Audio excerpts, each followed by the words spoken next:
හරි. පුතේ සිල් දනාටම සුබෝදෑසනක් වේවා. මම බැලුවා අද නම් මට චුට්ටක් නිින්ද ගියා. මේ පුතේ බලන්න අද ළමයි කී දෙනෙක් විතරද දැන් සම්බන්ධ වෙලා ඉන්නේ මේ වෙනකොට?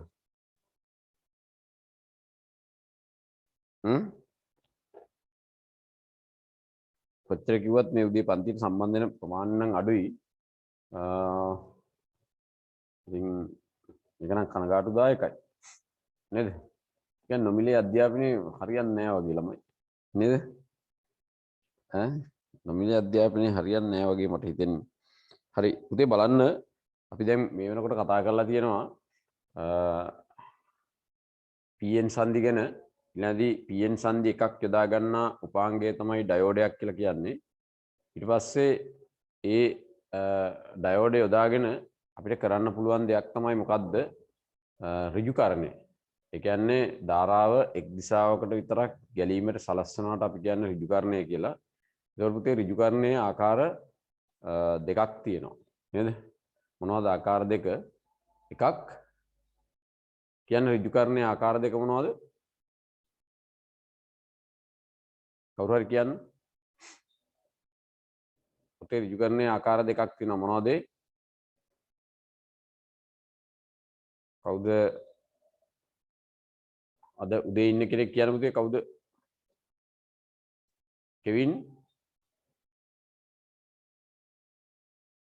කෙවින් බාලසූරිය ඉන්නව නේද? නලින් ඉන්නව නේද? පුතේ ඍජුකරණයේ ආකාර දෙක මොනවද? තනි ඩයෝඩයක් යොදාගත්තාම එතෙන්දි සිදුවෙන ඍජුකරණයට කියන්නේ මොකක් කියලාද? ඒකට කියන්නේ අර්ධ තරංග ඍජුකරණය කියලා. ඊට පස්සේ ඩයෝඩ දෙකක් යොදාගත්තාම ඒක අපි හඳුන්වන්නේ ඩයෝඩ දෙකක් නෙවෙයි ඩයෝඩ හතරක සේතුවක් යොදාගත්තාම අපි මේ ඍජුකරණයට කියනවා මොකක් කියලාද? පූර්ණ තරංග ඍජුකරණය කියලා. එතකොට ඔන්න අපි දැන් මේ වෙනකොට ඉගෙනගෙන තියෙනවා අර්ධ තරංග ඍජුකරණය සහ පූර්ණ තරංග ඍජුකරණය. ඊළඟ පුතේ මතක කරලා බලන්න. දැන් අපි මෙතෙන්දී ප්‍රස්ථාර කීපයක් ඉගෙනගෙන තියෙනවා. එකක් තමයි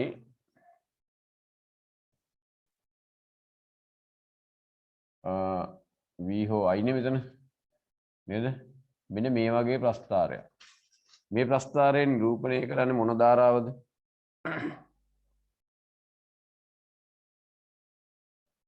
මේ ප්‍රස්ථාරයෙන් නිරූපණය කරන්නේ මොන ධාරාවද?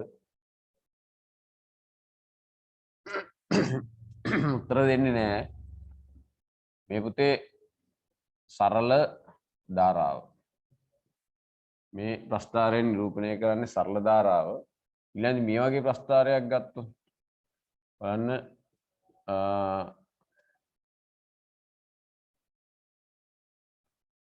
මේ පැත්තට කාලය ප්‍රස්ථාරය මෙහෙම යනවනම් මේ ප්‍රස්ථාරය මොකද්ද? මේ තමයි ප්‍රත්‍යාවර්තක ධාරාව. නේද? ප්‍රත්‍යාවර්තක ධාරාව නිරූපණය කරන්නේ මේ වගේ ප්‍රස්ථාරයක්. ඊළඟදී අපි කතා කරා එක ඩයෝඩයක් යොදාගෙන සිදු කරන අර්ධ තරංග ඍජුකරණය. හරි? අර්ධ තරංග ඍජුකරණයේ ප්‍රස්ථාරය එන්නේ කොහොමද? මෙන්න මේ විදිහටයි එන්නේ. එක අර්ධයක් ගන්න ඉවත් වෙනවා. නේද? ඔන්න ප්‍රස්ථාරය.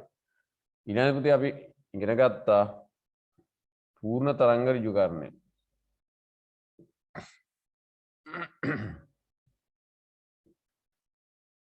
බලන්න කොහොමද ප්‍රස්ථාරයේ පූර්ණ තරංග ඍජුකරණයේදී අපි යන්නේ?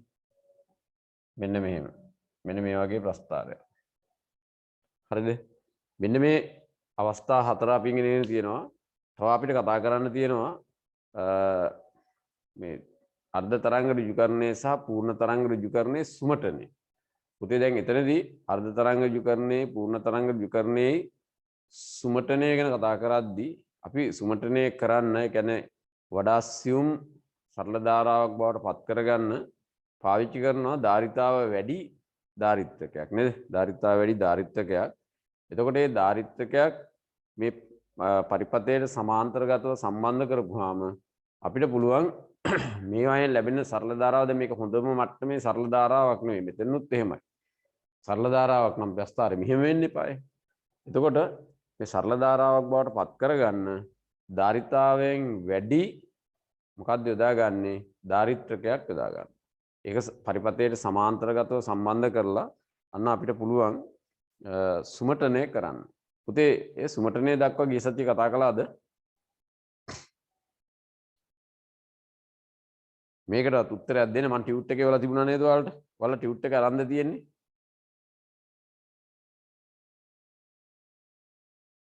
ඔයාලට මං ඇහෙනවද?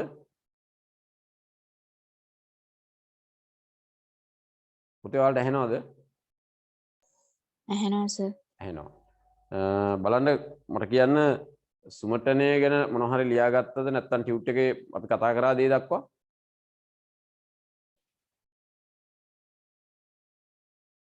කොයිද? ඔයාලා ටියුට් එක අරගෙනද තියෙන්නේ? කතා කරලා උත්තර දෙන්න කමන්න රෙකෝඩින් තිබුණාට. සාමාන්‍ය පන්තිනේ අපි යන්නේ. ඈ පුතේ. හරි කමන්න දැන් කවුරුත් උත්තර දෙන්නේ නැහැ. සමහරු බයයි දන්න මේ රෙකෝඩින් තියෙන හින්දා. පුතේ බලන්න අවසානයේ මෙන්න මෙතන ඉඳලා තමයි මම හිතන්නේ අපිට වැඩ කරන්න තියෙන අර්ධ තරංග ඍජුකාරක පරිපථයක සුමටනයට අදාළ පරිපථය. හරිද? මම මේක අඳින්නම් බෝඩ් එකේ.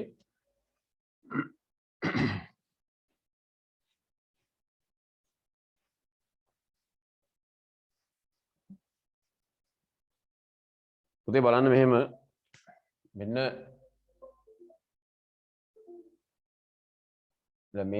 මේ තියෙන්නේ මොකද්ද? ප්‍රත්‍යාවර්තක ධාරාව. මෙතන තියෙනවා අවකර පරිණාමකය. මේකේ පොටවල් ගාන අඩු වෙන්න ඕන, වෝල්ට් ගාන අඩු වෙන්න නම් මෙතන තියෙනවා ඩයෝඩය. එහෙම නැගදී මෙතන තමයි RPN ප්‍රතිරෝධක. හරි. දැන් පුතේ ඔන්න මෙතනින් ලැබෙනවා 230 වෝල්ට් AC 50 හර්ට්ස් සංඛ්‍යාතයේ තියෙන ධාරාවක්. ඊළඟදී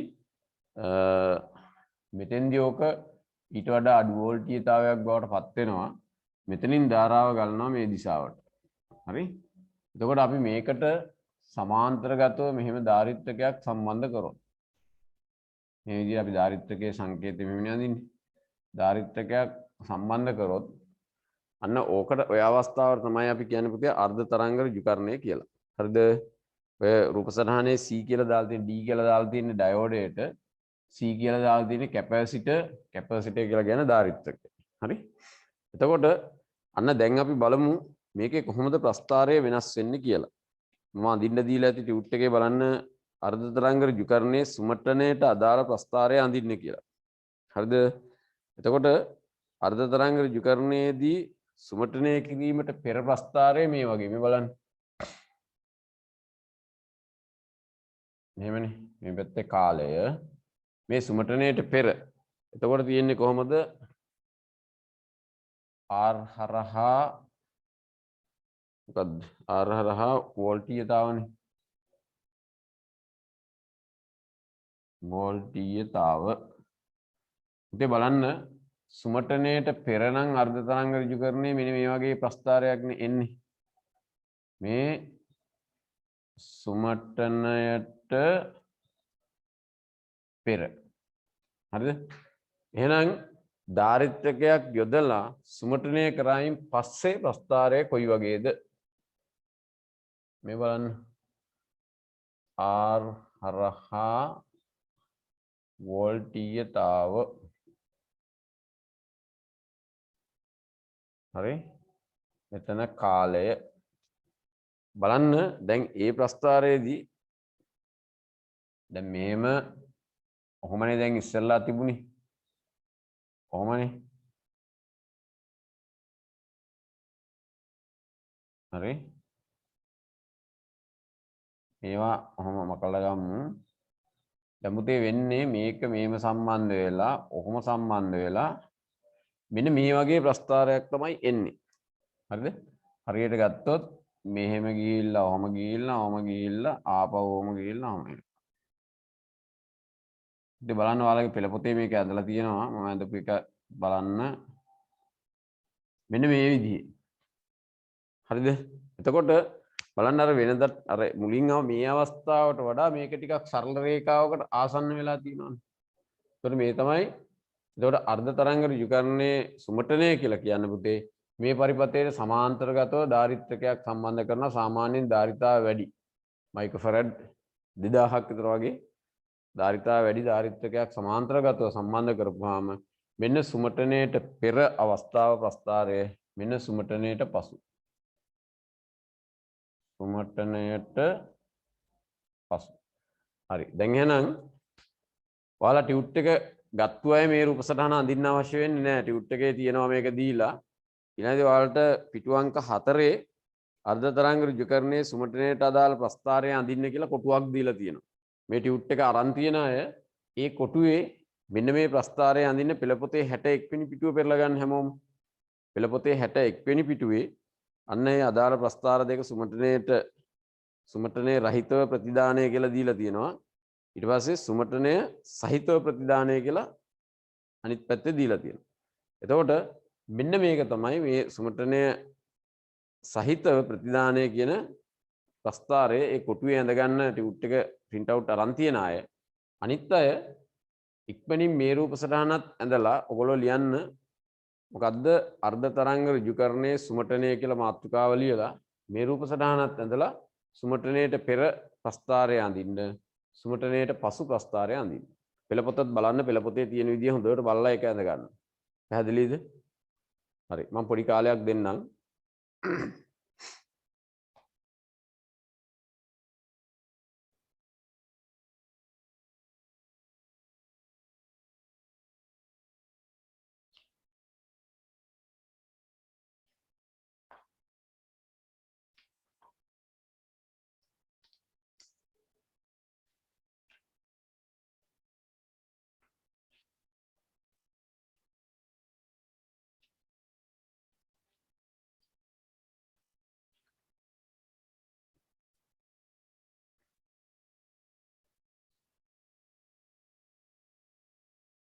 පුතේ ඇඳලා ඉවරනම් මට වැඩේ ඉවරලා කියන්න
ඉතින් හරිද?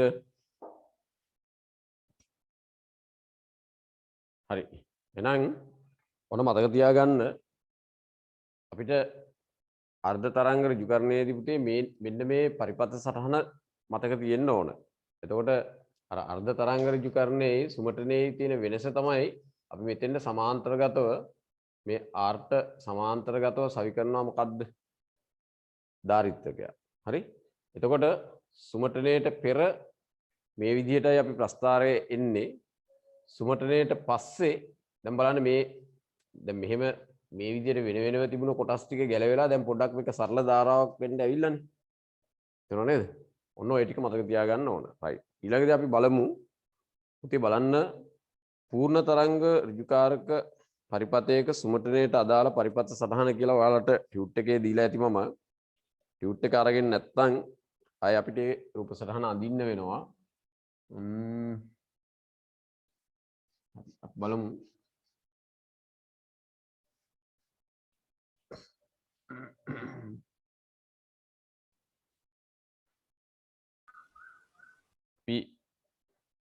ඒ රූප සටහන අඳිද්දී පාවිච්චි කරන ක්‍රමවේදය තමයි මොකද්ද? අර ඉස්සෙල්ලා මෙහෙම ඇඳ ගන්නවා කොටුවක් නේද? මේ වගේ කොටුවක් ඇඳ ගන්නවා කොහොම.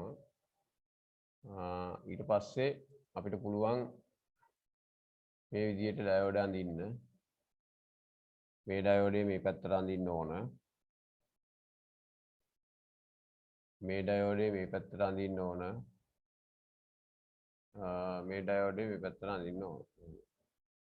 හරිද?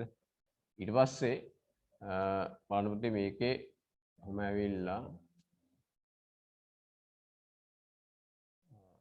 මෙතනින්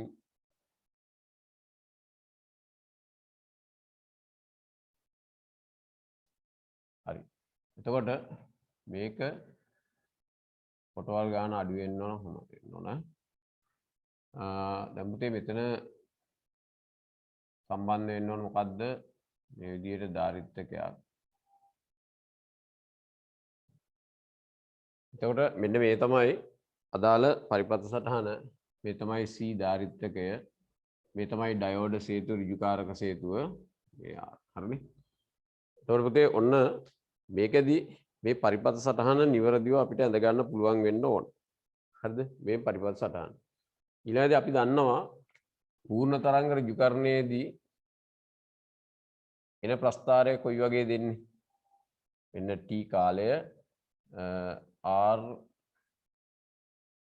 හරහා අපි ලියන්නේ සාමාන්‍යයෙන් r හරහා වෝල්ටීයතාව. වෝල්ටීයතාව. හරි. පුතේ දැන් පූර්ණ තරංග ඍජුකරණයේ සුමටනයට පෙර අවස්ථාව ගත්තොත් ප්‍රස්ථාරය ඔහොම එකක් නෙන්නේ. මෙන්න මේ වගේ එකක් එන්නේ. මේ මොකද්ද? සුමටනයට පෙර. සුමටනයට පෙර ප්‍රස්ථාරය ඔහොමයි එන්නේ. හරි? එහෙනම් පුතේ දැන් සුමටනයට පස්සේ කොහොමද එන්නේ කියලා අපි දැනගන්න ඕන. මෙන්න t r හරහා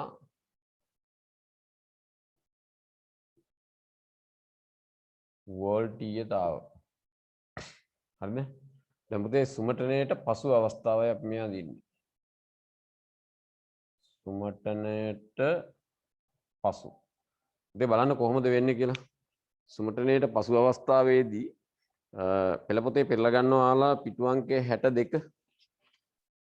පිටු අංකය 62 පෙරලා ගන්න. පෙරලා ගත්තද? බලන්න එතන ප්‍රස්ථාරය දැන් සාමාන්‍ය තිබුණේ ඔහොමනේ. නේද? දැන් මොකද වෙන්නේ? මේක සම්පූර්ණයෙන්ම මෙන්න මෙහෙම ඇවිල්ලා ඔහොම අර අට වඩා හොඳ මට්ටමේ සරල ධාරාවක් බවට පත් වෙනවා. මෙවත් කැපිලා යනවා මේ අර්ධ. හරි? එතකොට අන්න පූර්ණ තරංග ඍජුකරණයේ සුමටනයට අදාළ ප්‍රස්ථාරය මෙන්න මෙහෙමයි එන්නේ. පුතේ එතකොට මේ පරිපථ සටහන ඔයාලට මතක තියෙන්න ඕන. සුමටනයට පෙර ප්‍රස්ථාරය මතක තියෙන්න ඕන. සුමටනයට පසු ප්‍රස්ථාරය මතක තියෙන්න ඕන. හරි. දැන් අඳගන්න ඒ රූප සටහන.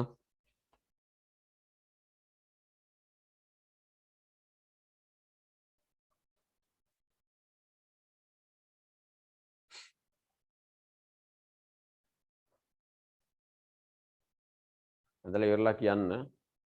මොන පත්තියට සම්බන්ධ වෙලා තියෙන ළමයි 10 දෙනයි.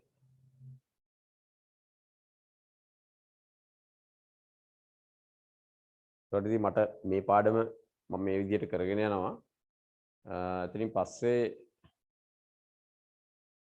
මට හිතෙන්නේ මේ අර අපි වෙනදා කරන සෙන්සුරාදා පන්තියම පමණක් කරොත් ඇති කියලා.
ඉතින් හරිද? පරිවර්ත සටහන දැනගන්න දැන් එතකොට මේකත් පුතේ මතක තියෙන්න ඕනේ. ඔන්න එතන අවස්ථා හතරක් තියෙනවානේ. අර්ධ තරංග ඍජුකරණය, අර්ධ තරංග ඍජුකරණයේ සුමටනය, පූර්ණ තරංග ඍජුකරණය, පූර්ණ තරංග ඍජුකරණයේ සුමටනය.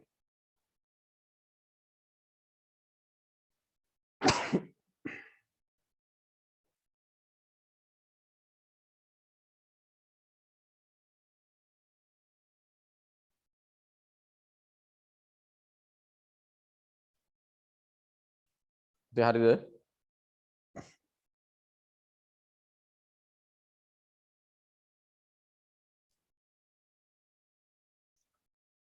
එතකොට පුතේ ඊළඟදී බලන්න සාමාන්‍යයෙන් මේ සුමටනය සඳහා යොදාගන්නේ ධාරිතාව වැඩි ධාරිත්‍රක. ඒ කියන්නේ මයික්‍රෝෆැරඩ් 1000 1000යි μF එහෙම නැත්නම් 2000යි μF. මෙන්න මේ වගේ ධාරිතාව වැඩි හරි ධාරිතාව වැඩි ධාරිත්‍රක තමයි මේ සුමටනය සඳහා පාවිච්චි කරන්නේ. ඔයගොල්ලෝ ධාරිත්‍රකයක රූපේ මතකයිනේ නේද? මෙන්න මේ වගේ බාහිර පෙනුම අග්ග දෙකක් තියෙනවා නේද? මේකේ ගහලා තියෙනවා දැන් 1000යි නම් මේ විදිහට 10යි mu f කියලා ගහලා තියෙනවා. මෙන්න මේ වගේ ව්‍යුහයක් තමයි ඔය නිල් පාටෙන් එහෙම ලස්සන තියෙනවා. කළු පාට නිල් පාට වගේ තියෙන වර්ණ වලින් බාහිර ඒක වෙනස් වෙන්න පුළුවන්. මෙන්න මේ වගේ ධාරිතාව වැඩි ධාරිත්‍රකයක් පාවිච්චි කරන්න ඕන පුතේ මේ සුමටනේ සඳහා. එතන මම ටියුට් එකේ දීලා තියෙනවා මෙහෙම ටියුට් එක නැති අය ලියා ගන්න සුමටනේ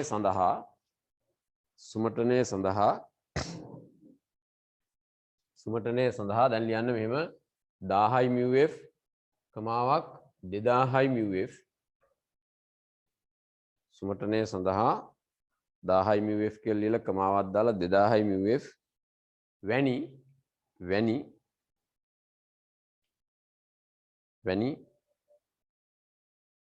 විශාල ධාරිතාවක් ඇති ධාරිත්‍රකයක් භාවිත කරයි.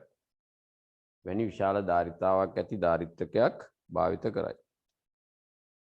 හරි. එතකොට පුතේ ඔන්න අපි පූර්ණ තරංග ඍජුකරණය සහ අර්ධ තරංග ර්ජුකරණය ගැන කතා කරලා ඉවරයි. දැන් ඔයාලට මම පොඩි වැඩක් දෙනවා. මෙන්න මේ සාරාංශය හදාගන්න. මොකද්ද? උතන අපි ඉගෙන ගත්ත පුතේ ප්‍රස්ථාර 6ක්. බලන්න අපි ප්‍රස්ථාර දැන් 6ක් ඉගෙන තියෙනවානේ. මේ පාඩමේ ප්‍රස්ථාර 6ක්. ඒ ප්‍රස්ථාර 6 අපි එක තැනකට ගමු. මොකද්ද? පළවෙනි එක අංක 1 සරල ධාරාව. පුතේ ප්‍රස්ථාරය ඔයාලා දැන් අදින්න ඕන මෙතන. සරල ධාරාව කියලා කිව්වා ඒකට අදාළ ප්‍රස්ථාරයේ ඇඳා. හරි? ඊළඟදී ප්‍රත්‍යාවර්තක ධාරාව අපි යටින් ගිහුව නේද? දෙවෙනි එක ප්‍රත්‍යාවර්තක ධාරාව.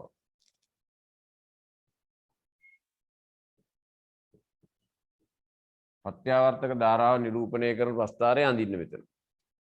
අංක 2. හරි? ඊට පස්සේ අංක 3 අර්ධ තරංග ඍජුකරණය. අර්ධ තරංග ඍජුකරණය. අදාළ ප්‍රස්ථාරය අඳින්න ඕන. ඊළඟදී හතරවෙනි එක පූර්ණ තරංග ඍජුකරණය. ඊළඟදී පස්වෙනි එක අර්ධ තරංග ඍජුකරණය සුමටනේ. ඍජුකරණය කියලා ගත්තම හරි. ඊළඟදී 6 වෙනි ප්‍රස්ථාරයේ එන්නේ පූර්ණ තරංග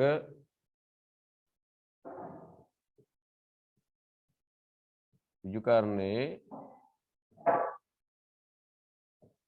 සුමටනේ.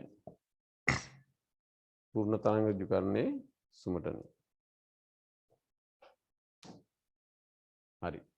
එතකොට මෙන්න මේ අවස්ථා 6ට ප්‍රස්ථාර 6 අඳින්න ඕන.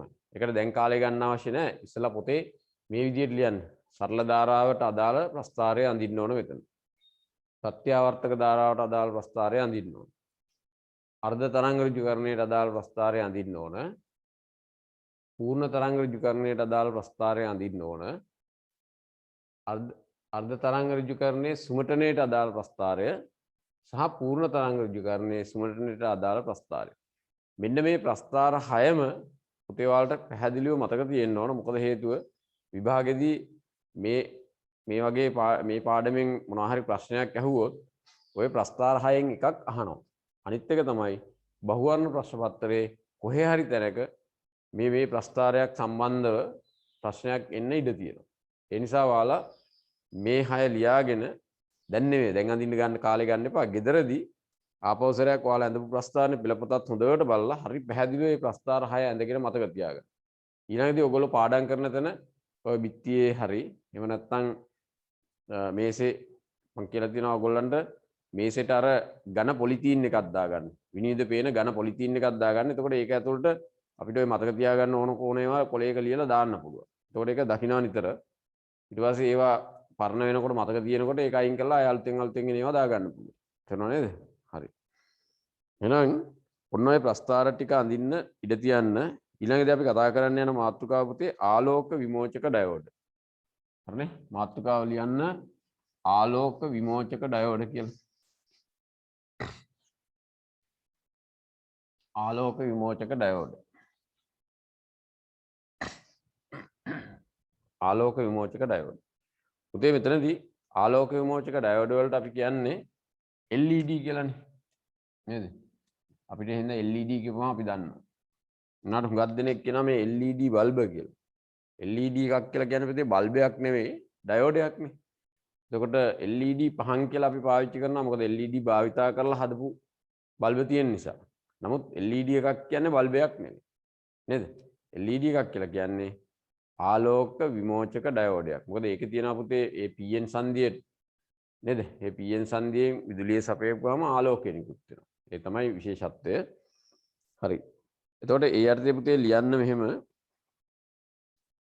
ගැලියම් ආසනයිඩ් වැනි ගැලියම් ආසනයිඩ් වැනි සංයෝගයකින්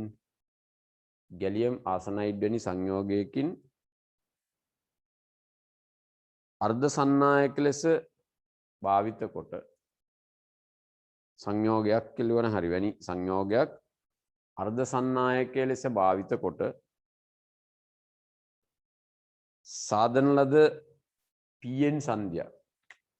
සාධන ලද PN සංධියක්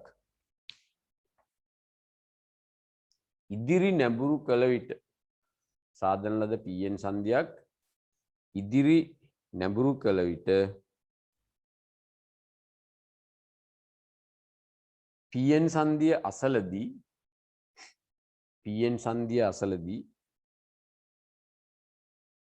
ආලෝකය විමෝචනය වේ. PN සංධිය අසලදී ආලෝකය විමෝචනය වේ. එකටම ලියන්න ආලෝකය විමෝචනය කළ හැකි මෙවැනි ඩයෝඩ් ආලෝකය විමෝචනය කළ හැකි මෙවැනි ඩයෝඩ් ආලෝක විමෝචක ඩයෝඩ් ආලෝක විමෝචක ඩයෝඩ් ලෙස හඳුන්වයි. ආලෝක විමෝචක ඩයෝඩ් ලෙස හඳුන්වයි. පුතේ බලන්න ඔයගොල්ලන්ට පෙළ පොතේ ඔය ආලෝක විමෝචක ඩයෝඩ් එක රූප සටහන තියෙනවා 63 වෙනි පෙට්ටුව පෙරලා ගන්න. මම ඒපු ටියුට් එකෙත් ඒ රූප සටහන් ඒ විදිහටම වෙලා තියෙනවා. එතකොට සාමාන්‍යයෙන් අපි දල වශයෙන් ගත්තාම මේ ආලෝක විමෝචක ඩයෝඩයක් මේ විදිහටනේ නිරූපණය කරන්නේ. ඒක පුතේ තියෙනවා ඔන්න එක අග්‍රයක් කෙටි.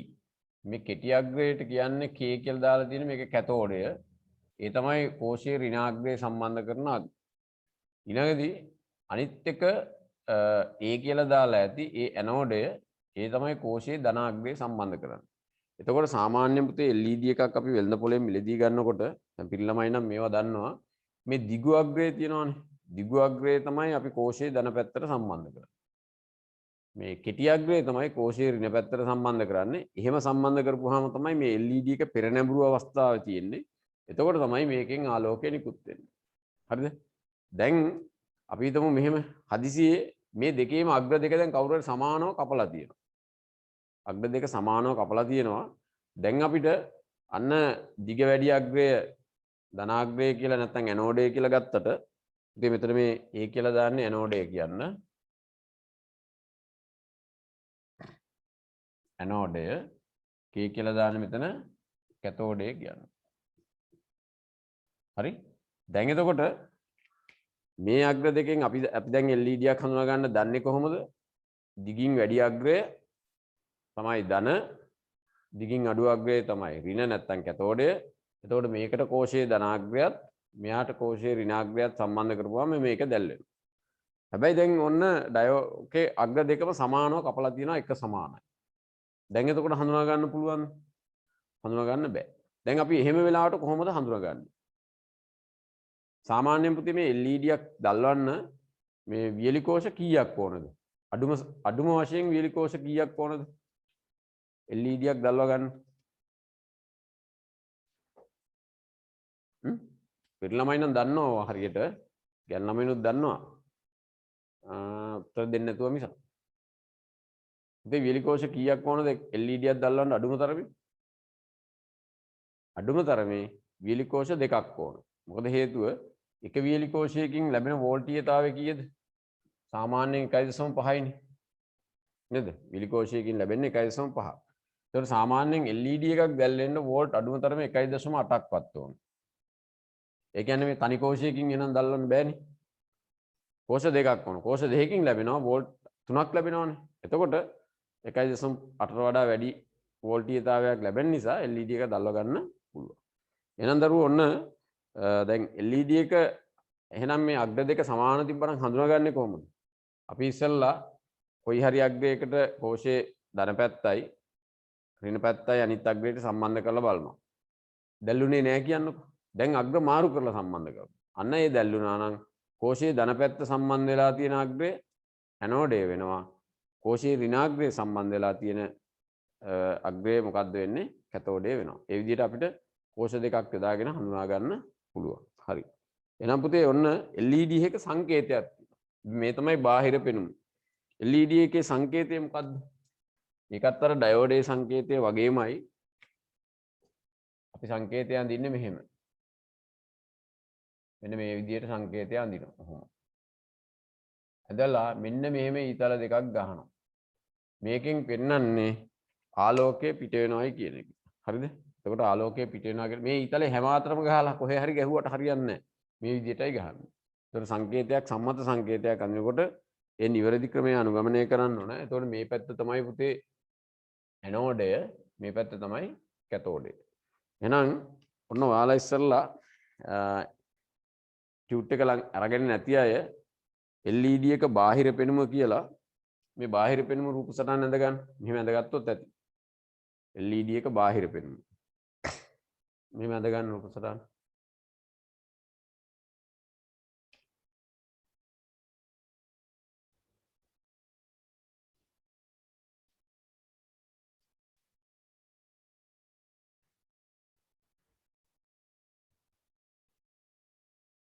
බාහිර පෙනුම.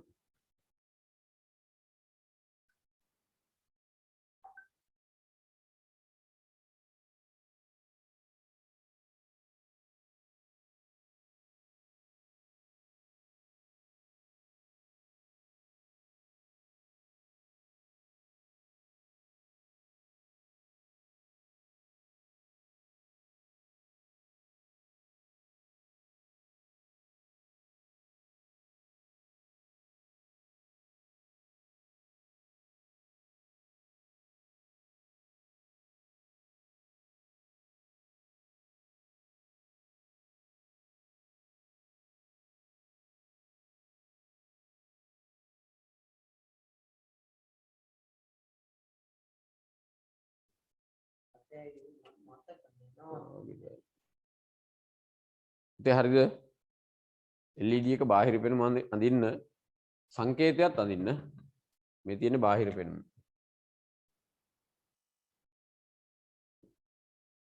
බාහිර පෙනුම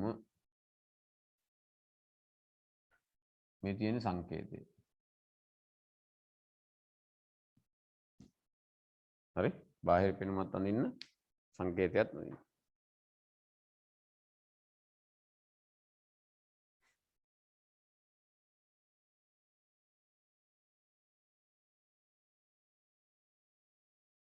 බාහිර පෙනුමයි සංකේතය.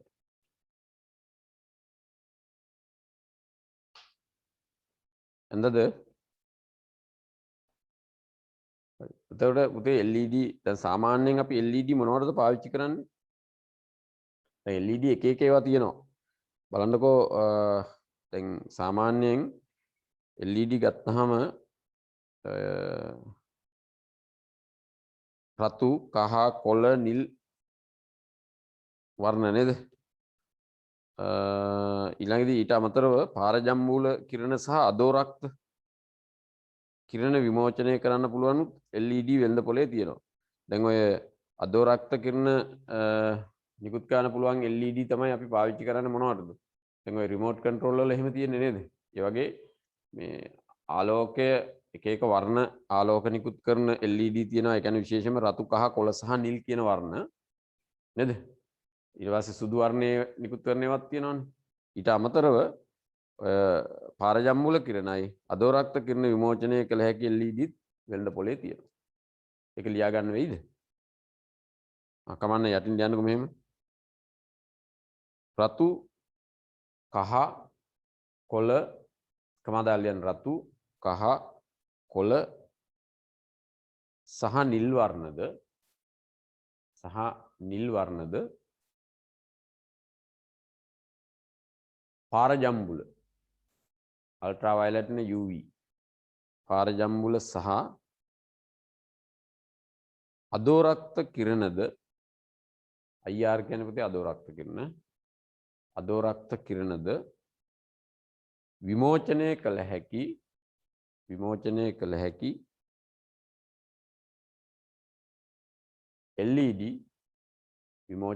හැකි LED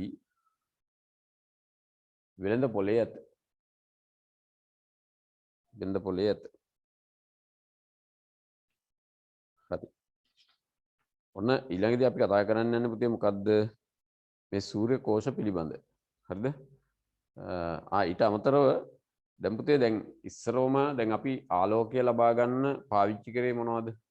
සූත්‍රිකා පහන් නේද? සූත්‍රිකා පහන තමයි ඉස්සරෝම ආලෝකය ලබා ගන්න අර මේ වගේ බල්බ් එක මතකයි නවලට. සමහර දරුවෝ දැන් සූත්‍රිකා පහන කිව්වම දන්නෙත් නැහැ. ඒ සූත්‍රිකා පහනක් කියන්නේ කොයි වගේද? සාමාන්‍ය බල්බ්. දැන් නම් ඒවා බොහොම අඩුවෙන් පාවිච්චි කරන්නේ. මම හිතන්නේ අපේ ගෙදරත් තියෙන එකම එක බල්බයක්ද කොහෙද ඒවා? අර මෙහෙම තියෙන බල්බ් නේද? මොකට්ට දෙකක් තියෙනවා. මෙතන ඊයම් කුලි දෙකක් තියෙනවා. මෙතන ඇවිල්ලා මෙහෙම සූත්‍රිකාවක් කොහොම තියෙනවා. මෙන්න මේ වගේ බල්බ මතකයිද ඔයාලට? මෙන්න මේවා තමයි සූත්‍රිකා පහන් අර ටංස්ටන් වලින් හදපු සූත්‍රිකාවක් තියෙන්නේ. එතකොට දැන් මේ බල්බ වල පුතේ එකක් තමයි වැය වෙන විද්‍යුත් ශක්ති ප්‍රමාණය වැඩි. මොකද සපයන විදුලියෙන් වැඩි ප්‍රමාණයක් තාපය ලෙස හානි වෙනවා. ලැබෙන ආලෝක ප්‍රමාණය අඩුයි. එතකොට මේවා භාවිතය අපිට පාඩුයි. වැය වෙන විද්‍යුත් ශක්ති ප්‍රමාණය වැඩි. අනිත් එක ආයු කාලය අඩුයි. මේවා පොඩි කාලයකදී මේ සූත්‍රිකාව කැඩිලා යනවා. හරි? ඊට පස්සේ අපි පාවිච්චියට ගත්ත මොනවද? ඊට පස්සේ භාවිතයට ගත්ත පුතේ මොනවද? CFL නේද? බල්බ් එක මේ වගේම හදලා අර පොඩ්ඩක් මෙහෙම ඇවිල්ලා මේක අර කොහොම දඟරයක් වෙන විදිහට සකස් කරපු සුසංහිත පහන් එහෙම නැත්නම් CFL බල්බ් නේද? අපි CFL බල්බ පාවිච්චි කරා. දැන් CFL බල්බ භාවිතයත් මොකද වෙලා තියෙන්නේ? CFL භාවිතයත් ක්‍රමයෙන් අඩු වෙමින් යනවා. ඒකට හේතුව ඔයගොල්ලෝ දන්නවද?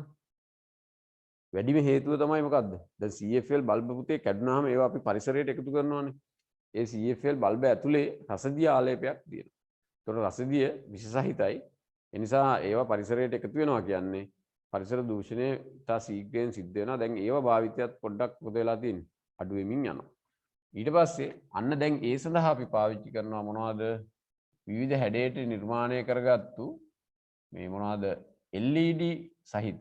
ඒ කියන්නේ ආලෝක විමෝචක ඩයෝඩ සහිත පහන් අපි පාවිච්චි කරනවා දැන්. හරිද? එතකොට මේ වගේ තියෙන විශේෂත්වයක් තියෙනවා. මේ වගේ තියෙන විශේෂත්වය තමයි එකක් විදුලිය අඩුවෙන් වැයවීම අනිත් එක පුතේ ආයු කාලය වැඩිවීම. ඒ කියන්නේ සාමාන්‍යයෙන් LED එක ආයු කාලය පැය 50000ක් විතර. පැය කොච්චරද? පැය 50000ක් LED එක ආයු කාලය. ඒ නිසා මේ LED සහිත පහන් අපිට දිගු කාලයක් පාවිච්චි. දැන් මේ වගේ සාමාන්‍යයෙන් වොරන්ටි දෙනවා සමහර බල්බ් වලට පුතේ අවුරුදු 5ක් දෙනවා. අවුරුදු 2ක් දෙනවා.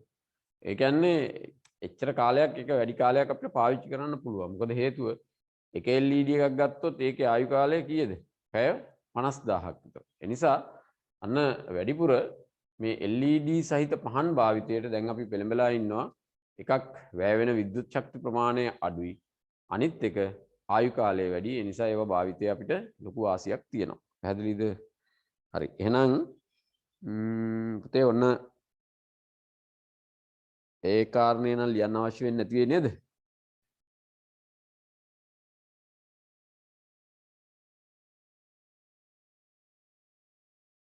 හරි.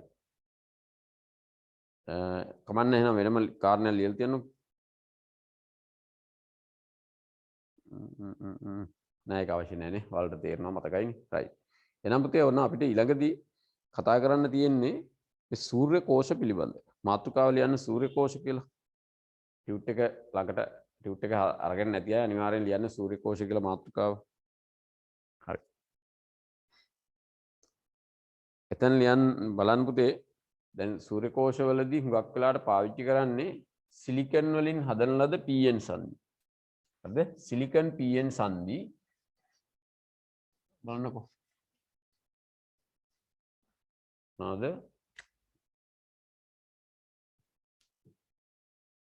Silicon PN සංදි.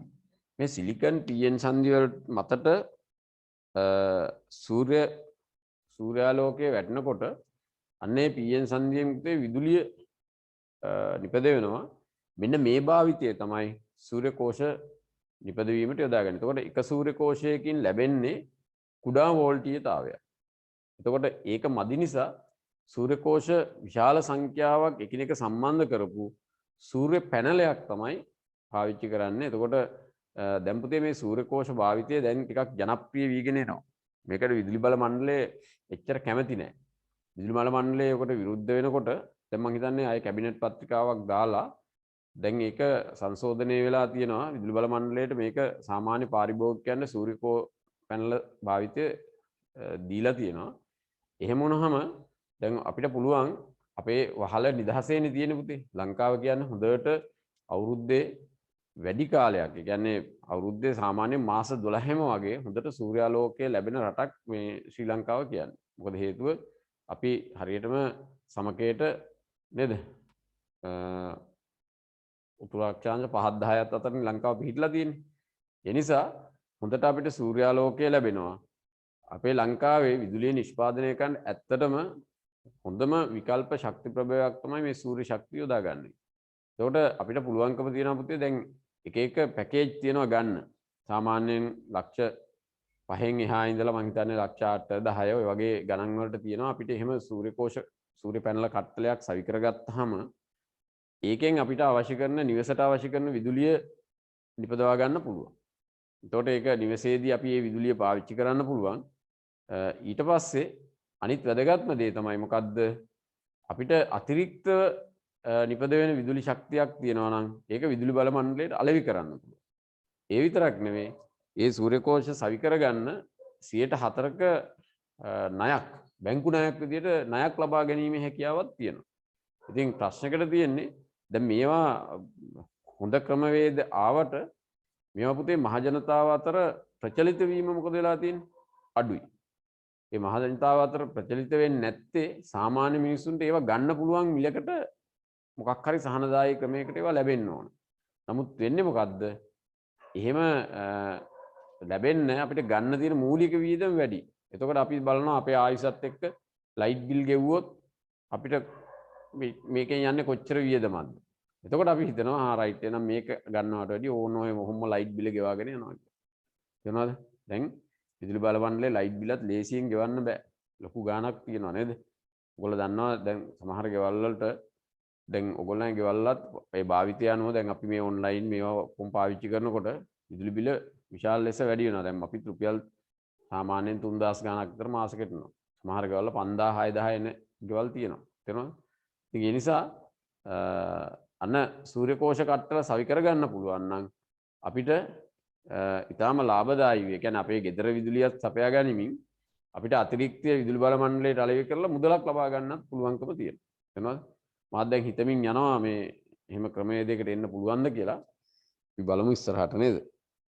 පුතේ සූර්ය කෝෂය කියලා මාතෘකාව ලියලා යටින් ලියන්න මෙහෙම. සිලිකන් PN සංදිය මතට සිලිකන් PN සංදිය මතට සූර්ය කිරණ පතනය වූ විට සිලිකන් PN සංදිය මතට සූර්ය කිරණ පතනය වූ විට සංදිය හරහා කුඩා විද්‍යුත්ගාමක බලයක් සංදිය හරහා කුඩා විද්‍යුත්ගාමක බලයක් වරහන් ඇතුළේ ලියා ගන්න පුතේ විභවාන්තරයක් වරහන් ඇතුළේ යන විභවාන්තරයක් ජනනය වේ. විභවාන්තරයක් ජනනය වේ. මෙවැනි PN සංදියක් විද්‍යුත් ගාමක බල ප්‍රභවයක් මෙවැනි PN සංදියක් විද්‍යුත් ගාමක බල ප්‍රභවයක් ලෙස භාවිත කළ හැකි හේයින්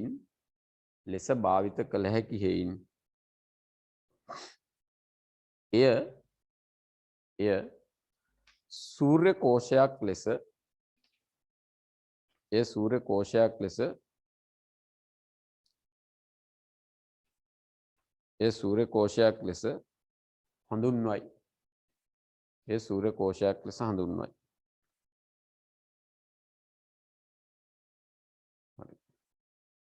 ඊළඟ පුතේ දැන් මම ටියුට් එකේ නම් පස්වෙනි පිටුවේ අහලා තියෙන්නේ සූර්ය කෝෂ භාවිත කරන අවස්ථා මොනවාද කියලා.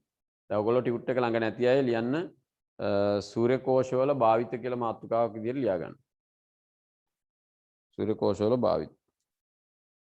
ඉතින් සූර්ය කෝෂ භාවිතා කරන අවස්ථා මොනවද කියන්නකෝ. ඉස්සරෝම ඔයාලා දන්නවද මේ සූර්ය කෝෂ නිර්මාණය වුණේ මොනවටද?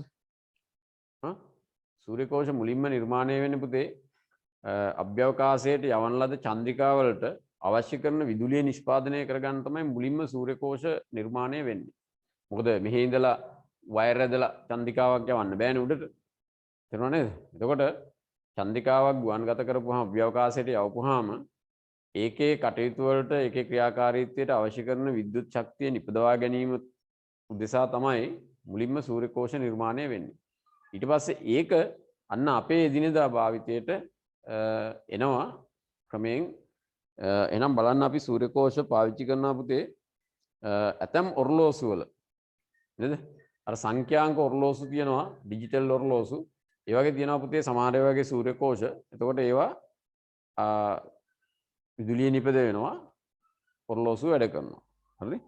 ඊළඟදී ගණක යන්ත්‍ර සූර්ය කෝෂ ගණක යන්ත්‍ර කියන්නේ පුතේ කැල්කියුලේටර්ස්. සමහර කැල්කියුලේටර්ස් තියෙනවා මේ සූර්ය කෝෂ වලින් වැඩ කරන. එතකොට ඔන්න ලියා ගන්න මොනවද? ඇතම් ඔරලෝසු, සමහර ගණක යන්ත්‍ර, ඊළඟදී මොනවද? චන්ද්‍රිකා ලියන්න එපා නේද? චන්ද්‍රිකා. ඊළඟදී සූර්ය බලයෙන් ක්‍රියා කරන මෝටර රථ. දැන් පුතේ පරීක්ෂණාත්මක මට්ටමේ මේ මෝටර රථ හදලා තියෙන්නේ. හැබැයි ඔහුගේ කාලේ ඔයාලට ඒ ප්‍රවෘත්තිය මතකද මන් දන්නේ මට දැන් වුන් අද තමයි මටත් ඒක මතක් වුණේ. ජපානයේ ප්‍රකාශයක් කරලා තිබුණා දැනට අවුරුදු 4කට උඩදී මොකද්ද ටෝකියෝ ඔලිම්පික් උළෙල ජපානයේ මේ සැරේ පවත්වන්නේ. ඔය දන්නව නේද ඔයගොල්ලෝ?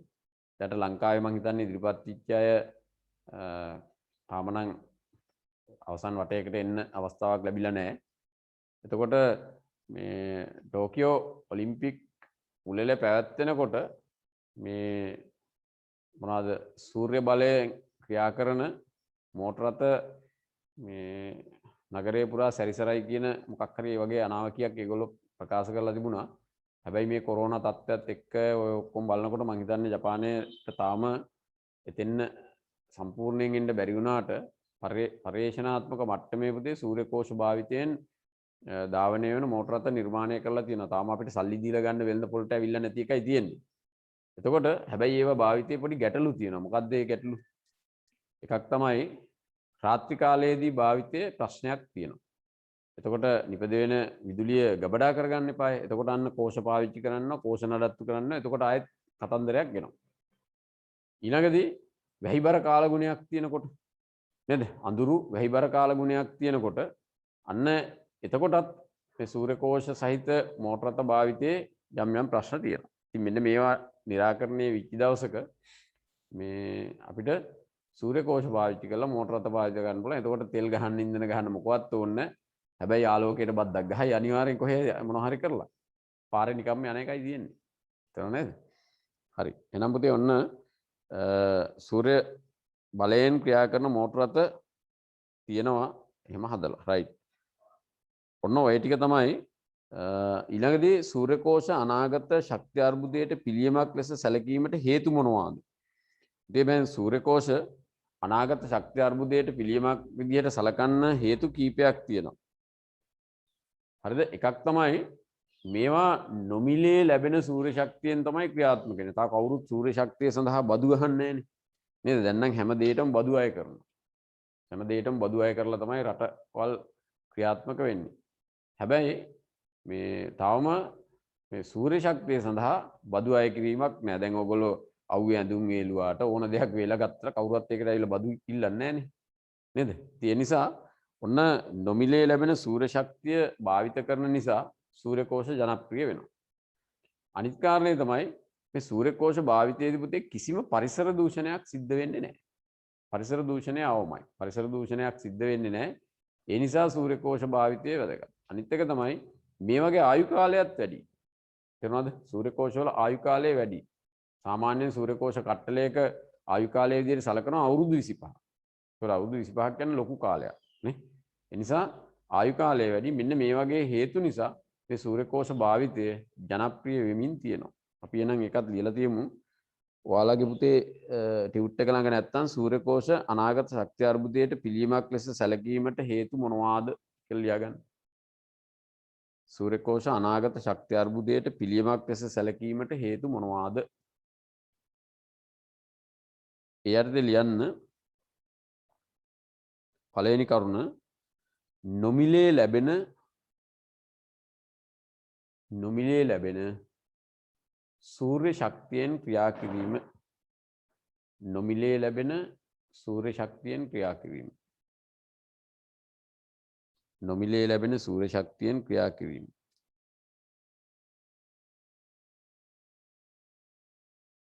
දෙවෙනි කරුණ කිසිදු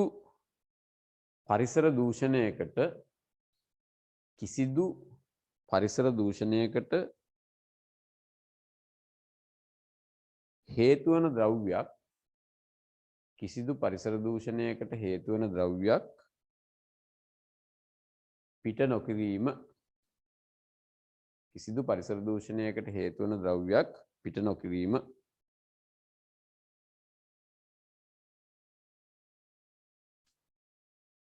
ඊළඟ කාරණය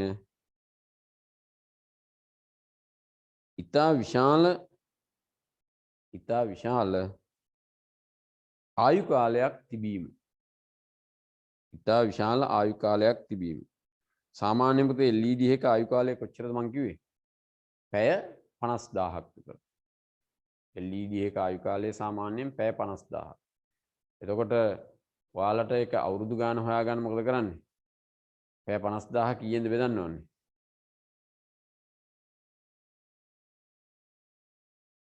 ගාන හදාගන්නකෝ පස්සේ. හරි. ඔන්න දරුවෝ ඊළඟදී අපිට කතා කරන්න තියෙන්නේ මේ ට්‍රාන්සිස්ටර් පිළිබඳ. හරිද? දැන් අපි ඩයෝඩ් පිළිබඳ කතා කරා. ඊළඟට අපි කතා කරන්න යනවා ට්‍රාන්සිස්ටර් පිළිබඳ. පුතේ ට්‍රාන්සිස්ටර් කියන උපකරණය PN සංදි දෙකක් සහිත. දැන් ඩයෝඩ් එක තියෙන්නේ PN සංදි එකයිනේ. ට්‍රාන්සිස්ටරයක් කියලා කියන්නේ PN සංදි දෙකක් සහිත ඉලෙක්ට්‍රොනික උපාංගයක්. අපි හඳුන්වනවා ට්‍රාන්සිස්ටරයක් කියලා. ඒතකොට ට්‍රාන්සිස්ටර් එක දැන් ඩයෝඩ් එකකට අග්‍ර දෙකයිනේ තිබුණේ. ට්‍රාන්සිස්ටර් එකට එනවා අග්‍ර 3ක්. හරි? එතකොට දැන් මුලින්ම පුතේ බලන්න දැන් සාමාන්‍යයෙන් ඔය ඉස්සර කාලේ රේඩියෝ එක ටීවී එකක් වගේ ලොකු රේඩියෝ එකක් නේ දැකලා තියෙනවද ඔයගොල්ලෝ? නේද? ලොකු ටීවී එකක් වගේ ලොකු රේඩියෝ එකක් තමයි ඉස්සර කාලේ තිබුණේ. මොකද ඔය ට්‍රාන්සිස්ටරෙන් කරන්නේ මේ ධාරාව වැඩි කරලා දෙන එක. වර්ධක කාර්යයක් ඉටු කරනවා. එතකොට ඒ ක්‍රියාව කලින් සිදු කරේ තර්මයින වර්ල්වේ කියලා ලොකු උපාංගයක් තිබුණා. තර්මයින වර්ල්වේ කියලා වීදුරු වලින් ආවරණයක් වෙන ලොකු උපාංගයක්. එතකොට ඒකෙන් තමයි අර වර්ධනය සිද්ධ කරේ. ඒ නිසා ඒවා සවි කරපුවාම මේ පරිපත විශාලයි. ඒ නිසා ටීවී එකක් වගේ ලොකු රේඩියෝ එකක් තමයි තියෙන්නේ. දැන් බලන්නකො ජංගම දුරකථනයේත් රේඩියෝ එක තියෙනවා. ජංගම දුරකථනයේ කොච්චර කුඩායිද? මෙන්න මේ ට්‍රාන්සිස්ටරය නිපදවීමත් සමග සමහර උපාංග කුඩා වෙලා තියෙනවා. එතකොට ට්‍රාන්සිස්ටරයක් කියලා කියන්නේ පුතේ PN සංදි දෙකක් සහිත ඉලෙක්ට්‍රොනික උපාංගයක් අපි හඳුන්වනවා ට්‍රාන්සිස්ටරයක් කියලා. එතකොට ඒකේ අග්‍ර තුනක් තියෙනවා. රයිට්. ඉස්සලා ලියන්න මෙහෙම ට්‍රාන්සිස්ටර් කියලා ඔයගොල්ලන්ට මම දීලා ඇති ටියුට් එකේ මාතෘකාව ටියුට් එකද ළඟ නැති අය ලියාගන්න යටින් ට්‍රාන්සිස්ටරය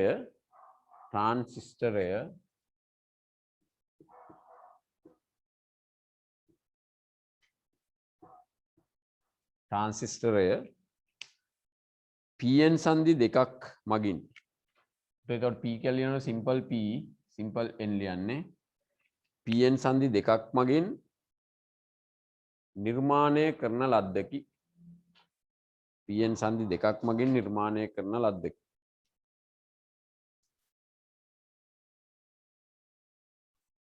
හරි? මේ සඳහා P සහ N වර්ග වලට අයත් මේ සඳහා P සහ N වර්ග වලට අයත් අර්ධ සන්නායක ප්‍රදේශ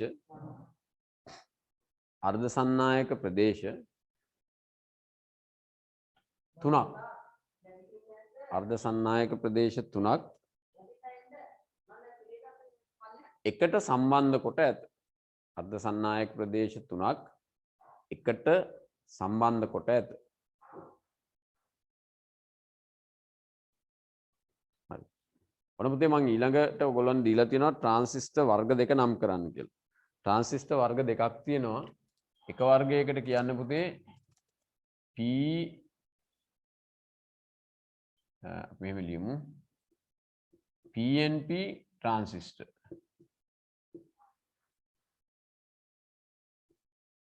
ඔන්න එක වර්ගයක් PNP ට්‍රාන්සිස්ටර් අනිත් වර්ගයට කියන්නේ NPN සිම්පල් අකුරු වලින් ලියන්න ට්‍රාන්සිස්ටර්. එතකොට ට්‍රාන්සිස්ටර් වර්ග දෙකක් තියෙනවා දරුවෝ. එකක් PNP ට්‍රාන්සිස්ටරය අනික් එක NPN ට්‍රාන්සිස්ටරය. දැන් අපි බලමු ඔය ට්‍රාන්සිස්ටර් වර්ග දෙක කොහොමද අපි හඳුනාගන්නේ කියලා. ලියාගන්නකෝ. එකක් PNP ට්‍රාන්සිස්ටරය අනිත් එක NPN ට්‍රාන්සිස්ටරය. මකුවා පුතේ ඔයගොල්ලෝ මේ විදිහට මේ රූප සටහන් දෙක ඇඳ ගන්න. මම දැන් මේක ටියුට් එක ළඟ තියෙන දරුවන්ට ප්‍රශ්නයක් නැහැ. මම මේක දීලා තියෙන්නේ. අනිත් අය මේ විදිහට ඇඳ ගන්න. මේක කොටස් තුනකට බෙදන්න. මේකත් තම කොටස් තුනකට බෙදන්න. දැන් පුතේ PNP ට්‍රාන්සිස්ටර් එක මේ පැත්තේ මේක P මෙතන N මේක P. NPN ට්‍රාන්සිස්ටර් එක N P N. හරිද? එතකොට මේකේ අග්‍ර තුනක් තියෙනවා. හරි? අග්‍ර තුනක් තියෙනවා. මෙහෙම මේකෙත් අග්‍ර තුනක් තියෙනවා. මෙහෙම මෙතෙන්ට එක අග්‍රයක් එනවා. මෙතෙන්ට එකක්. හරි? ඔයාලා ලස්සනට අඳ ගන්න. ටියුට් එක තියන අයට අඳ ගන්න අවශ්‍ය නැහැ. මම ඒක දීලායි තියෙන්නේ. එතකොට පුතේ මේ අග්‍ර අපි නම් කරනවා මේ විදිහට. කොහොමද? මේකට ගන්න C. මේක B. මේක E. මේකත් C B E. පුතේ ඔය C කියලා කියන්නේ කලෙක්ටර්. කලෙක්ටර් කියලා කියන්නේ සංග්‍රාහකය. B කියන්නේ බේස් පාදම. E කියන්නේ එමීටර් විමෝචකය. එතකොට මෙන්න මේ අග්‍ර තුනට නම් තියෙනවා C කියන්නේ මොකද්ද? මේක සංග්‍රාහකය. මේ අග්‍රයට කියන්නේ සංග්‍රාහකය කියලා. B බේස් පාදම කියලායි කියන්නේ මේ අග්‍රයට පාදම. E මේකට කියන්නේ විමෝචකය කියලා. එහෙනම් දරුවෝ මෙතනත් C කියන්නේ මොකද්ද? සංග්‍රාහකය වල පැහැදිලිව ලියා ගන්න. මේ පාදම කියන අග්‍රය තමයි B කියන්නේ. මේ විමෝචකය කියන අග්‍රය තමයි E කියන්නේ. විමෝචකය. එතකොට මෙන්න මේ විදිහට පුතේ ට්‍රාන්සිස්ටරයක අග්‍ර තුනක් තියෙනවා. ඔය ටික ඇඳ ගන්න. එතකොට මේ තියෙන්නේ මොකද්ද? මේ ට්‍රාන්සිස්ටරය මේක PNP ට්‍රාන්සිස්ටරයක්. මේක PNP ට්‍රාන්සිස්ටරය. හරි? මේක මොකද්ද? මේක NPN ට්‍රාන්සිස්ටරය. හරිද? PNP ට්‍රාන්සිස්ටරය සහ NPN ට්‍රාන්සිස්ටරය කියලා ට්‍රාන්සිස්ටර් දෙකක් තියෙනවා.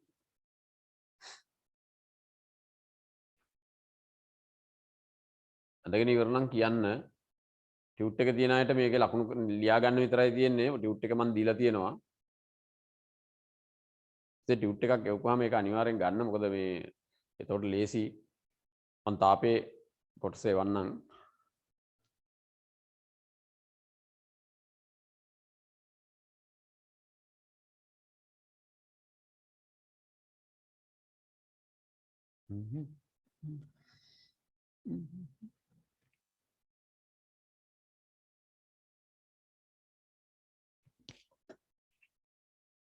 අපේ පන්තියේ හිටපු කලින් ඔය පාරමීලා එහෙම දැන් කොහෙ ඉන්නවද දන්නේ නැහැ. බැරි වෙලාවත් මේ ළමයි කතා කරන්නේ එහෙම නැහැ. සමහර දරුවෝ ඉන්නවා මේ 6 පන්තියේ ඉඳලා අහුම 11 දක්වාම ආපු ළමයෝ හදිසියේ මේ අවසාන කාලේ ගිලිහුණු අය. ඇයි දන්නේ නැහැ ඉතින්. නේද?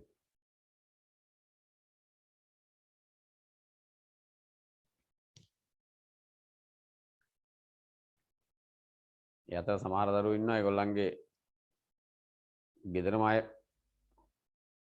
මගේ ළඟ තමයි ඉගෙන තියෙන්නේ. දැන් එනකොට ඔය වෙන තැන් වලට ගිහිල්ලා.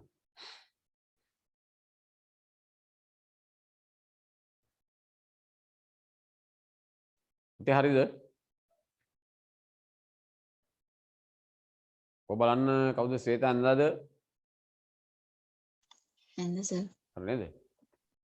ළමයි හරි ප්‍රවේශමෙන් මේ පන්තියේ කතා කරන්නේ නැහැ. මොකද මේ රෙකෝඩින් හින්දාද දන්නේ නැහැ. රෙකෝඩින් තිබ්බට වෙන කාටවත් ඔයා දෙන්නේ නැහැ නේ. ඔයාලට දෙන්නේ. හරි. ඉතින් දැන් ඉලෙක්ට්‍රොනික පාඩමේ මම ගිය සතියේ මේ රෙකෝඩින් එකක් දාලා තිබුණා නේද? ඔයාලට ගිය සතියේ රෙකෝඩින් එක ලැබුණාද?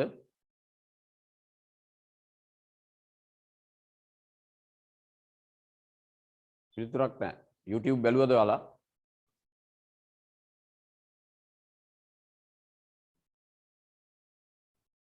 අපේ හිටපු අයට නම් ප්‍රශ්න නැහැ. හැබැයි ඉතින් මෙහෙමයි. ඒක දැම්මහම ඔයගොල්ලෝ ආයසරයක් බලනවා කියන්නේ මේ පාඩම කීප වතාවක් බලනවා කියන්නේ ඔයාලට මේ මතක තියාගන්න පහසු වෙනවනේ. ඒ නිසා එහෙම බැලුවට කමක් නැහැ. මේ අපි YouTube එකට අප්ලෝඩ් කරනවා. එතකොට මේ එක ආයසරයක් නරඹුවාට කමක් නැහැ. හරි.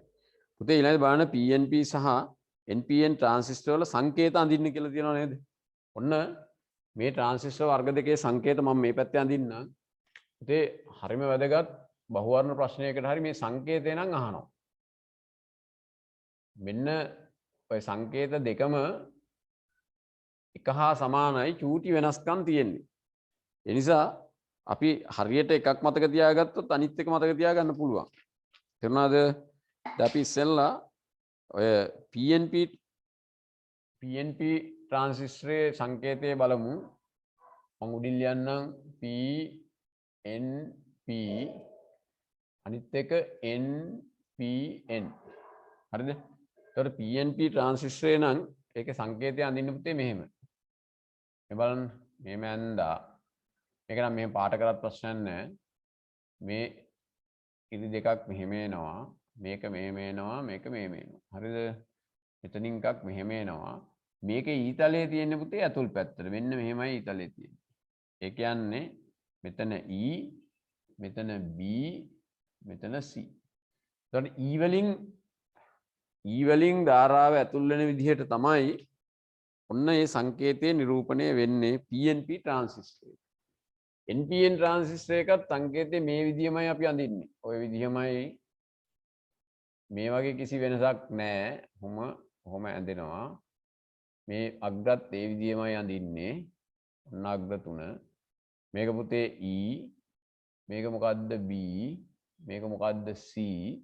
එතකොට මේකේ ඊතලය අඳින්නේ මෙන්න මේ පැත්තට. ඒ කියන්නේ මෙහෙම ඇවිල්ලා මේ එමීටරයෙන් පිට වෙලා යන විදිහට තමයි ඊතලය නිරූපණය කරන්නේ. ඔන්න ඔය දෙක තමයි මේ PNP සහ NPN ට්‍රාන්සිස්ටර් වල තියෙන ප්‍රධාන වෙනස. ඔයාලට හරියට බලා ගන්න මේකේ ඊතලයේ ඇතුල් පැත්තට යොමු වෙලා තියෙනවා. PNP ට්‍රාන්සිස්ටරේ. පුතේ NPN ට්‍රාන්සිස්ටරේ ඊතලය මේ මීටරයෙන් ඉවතට ධාරාව යන විදිහට තමයි සම්බන්ධ වෙලා තියෙන්නේ. ඒතකොට කෝෂය ධනාග්‍රේ සම්බන්ධ කරොත් ධනාග්‍රේ මේකට සම්බන්ධ කරන්න C ට. එතකොට තමයි මෙහෙම එන්නේ. මේකේ ධනාග්‍රේ සම්බන්ධ කරොත් ධනාග්‍රේ ඊට සම්බන්ධ වෙනවා. එතකොට තමයි මෙහෙම ධාරාව ගන්න. පැහැදිලිද? හරි පැහැදිලිව ওই සංකේත දෙක ඇඳ ගන්න. මොකද ඔක නම් බහුවර්ණ ප්‍රශ්න වල හරියට අහනවා PNP සහ NPN ට්‍රාන්සිස්ටර් වල සංකේත ඇසුරේ. ඒතකොට සංකේතය අපි හරියටම ඇඳ ගන්න ඕන, හරියට ලියන්න ඕන.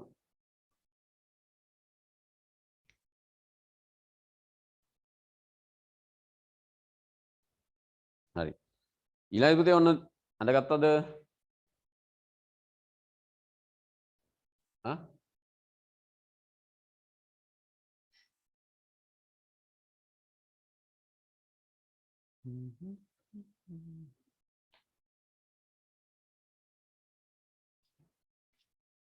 හරි.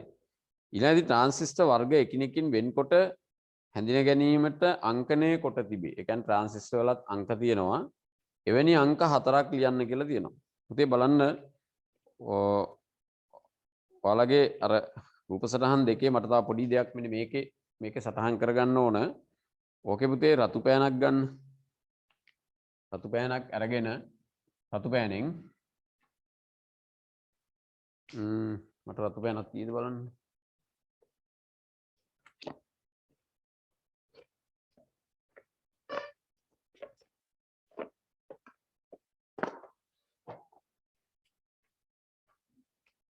උදේ රතු පෑනෙන් මෙතන මේ බෝලයක් අඳින්න. ඇඳලා මේ මීතලයේ උඩටම මේකටම ගහන්න. මේක රතු පෑනෙන් රතු පෑනෙන් ඔහම අඳින්න. ඊට පස්සේ රතු පාටෙන්ම මේ පැත්තට ඊතලයක් දාලා ලියන්න ධාරාව ගලන දිශාව කියලා. ධාරාව ගලන දිශාව. ඒ කියන්නේ පුතේ මෙතන මේ ඇඳලා තියෙන රතු පාටෙන් කුහරයක්. මොකද P පැත්තේ ඉඳලා කුහරනේ ගමන් කරන්නේ. කුහර මේ සංදිය හරහා මේකේ P පැත්තට ගමන් කරනවා. හරිද? ඊළඟදී NPN ට්‍රාන්සිස්ටරේ ඕකේ අනිත් පැත්තේ වෙන්නේ මෙතන මේකට ලියන්න වාහක. වාහක කියන්නේ කුහර. හරි? ඊළඟදී මේකේ අඳින්න NPN ට්‍රාන්සිස්ටරේ අඳින්න පුතේ මෙතන වාහක කියන්නේ ඉලෙක්ට්‍රෝනනේ. මෙහෙම අඳින්න. හරිද? එතකොට ඒකේ ධාරාව ගලන්නේ මේ පැත්ත. මේ පැත්තටයි ධාරාව ගලන්නේ. එතකොට මේ තියෙන්නේ වාහක විදිහට තියෙන්නේ මොනවද? වාහක විදිහට තියෙන්නේ මුක්ත ඉලෙක්ට්‍රෝන. ඉලෙක්ට්‍රෝන කියලා ලියාගමු අපි. ඉලෙක්ට්‍රෝන මුතේ මේ තියෙන්නේ මොකද්ද? ධාරාව ගලන දිශාව. ධාරාව ගලන දිශාව. ඔන්න ඔය ටිකත් ලකුණු කරගන්න. කටියත් ලකුණු කරගන්න මට පුංචි නීත්තුවක් දෙන්න.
හරිද?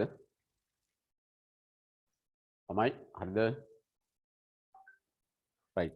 එහෙනම් ඊළඟදී ඔන්න අපිට එනවා ට්‍රාන්සිස්ටර් වර්ග එකිනෙකින් වෙන්කොට හඳුනා ගැනීමට අංකනය කොට තිබේ එවැනි අංක 4ක් ලියන්න කියලා.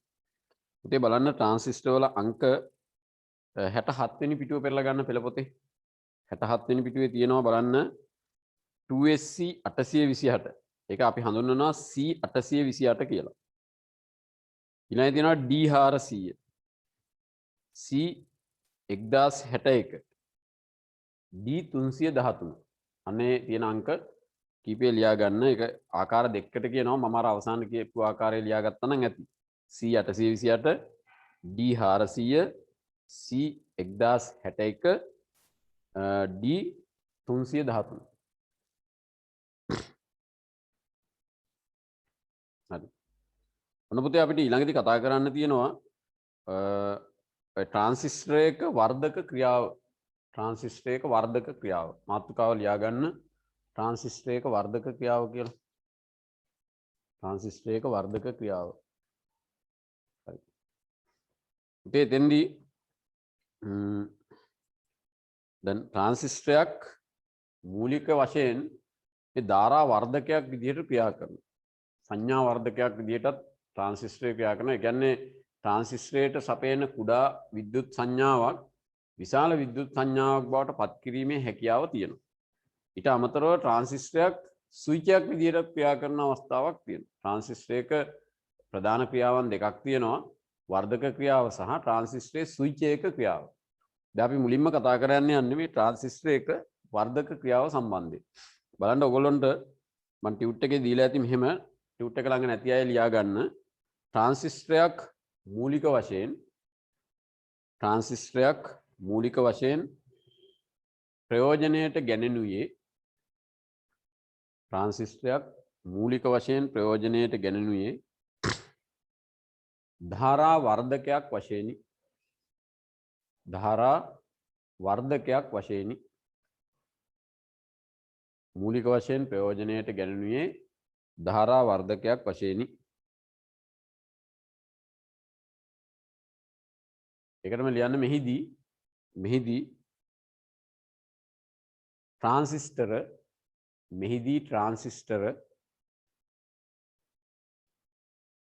वर्धक परिपथे ट्रांसिस्टर वर्धक परिपथे प्रधाने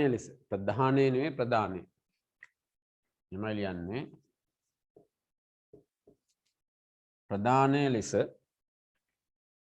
इकन අපි සපේන ධාරාව ප්‍රධානයේ ලෙස කුඩා ධාරාවක් සැපයූ විට ප්‍රධානයේ ලෙස කුඩා ධාරාවක් සැපයූ විට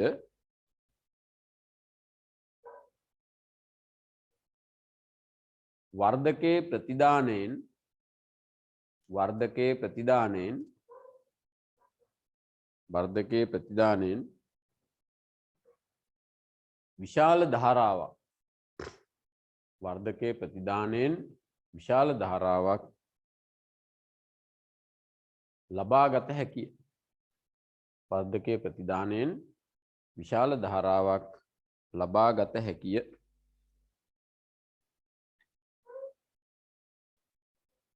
हरि පුතේ ඔන්න දැන් ට්‍රාන්සිස්ටර් එක වර්ධක ක්‍රියාව ආදර්ශනය කරන්න තියෙනවා ක්‍රියාකාරකම 11යි 3. ඔයාලට මම ක්‍රියාකාරකම 11යි 3 ඒ අදාළ රූප සටහන එවලා තියෙනවා. ෂූට් එක තියන අය බලන්න එක අනිත් අයට නම් ඒ රූප සටහන ඇඳ ගන්න වෙනවා පරිපත් සටහන අඳින්න වෙනවා ටක් ගාලා.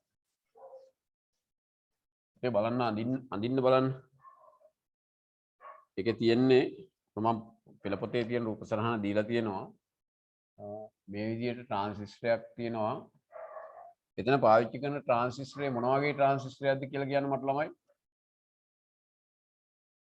මෙතන පාවිච්චි වෙන්නේ NPN ट्रांजिस्टर. सामान्‍යයෙන් අපි පරිපථ වලට හුඟක් වෙලාවට භාවිතා කරන පුතේ NPN ट्रांजिस्टर. ඒකේ මේ ක්‍රියාකාරීත්වය වේගවත් කියලා හොයාගෙන තියෙනවා. එතකොට මේ NPN ट्रांजिस्टर වැඩිපුර භාවිත වෙන්න හේතුව පරිපථවල ඒවා ටිකක් වේගයෙන් ක්‍රියා කරනවායි කියලා හොයාගෙන තියෙනවා. ඒ නිසා තමයි මේ NPN ट्रांजिस्टर මේ පරිපථවල බහුලව පාවිච්චි වෙන්නේ. එතකොට ඔන්න මෙතන ස්විච් එකක් තියෙනවා. ඊළඟදී මේකේ අනිවාර්යෙන් කෝෂ සම්බන්ධ වෙන්න ඕනේ NPN ट्रांजिस्टर එක නම් මේ පැත්තටනේ. මේ පැත්තටයි සම්බන්ධ වෙන්න ඕනේ. කොහොම එහෙම. එතකොට මෙතන 3 වෝල්ට් එනවනේ. කෝෂ දෙකක් තිබ්බොත් මේ පැත්ත ධන මේ පැත්ත ඍණ. හරි? ඊළඟදී මේම ඇවිල්ලා මෙතනත් ස්විච් එකක් තියෙනවා. මේ විදිහට. දැන් මෙහෙම එනවා. ඊළඟ මෙතනින් ඇවිල්ලා මෙහෙම සම්බන්ධ වෙනවා. මෙතන විචල්්‍ය ප්‍රතිරෝධකයක් තමයි මේ නිරූපණය වෙන්නේ. ඔකට කියන්නේ පුතේ පරිමාපාලකය කියලා. ඒ කියන්නේ මොකද්ද? මෙතන බල්බයක් තියෙනවා. මෙතනත් බල්බයක් තියෙනවා. මේ අග්‍රේසී දෙන්න බල්බයක් දාලා. මේක බල්බේ L1 කියලා දීලා ඇති. මෙතන බල්බේ L2 කියලා දීලා ඇති. මෙතන පුතේ VR කියන්නේ මේ පරිමාපාලකය.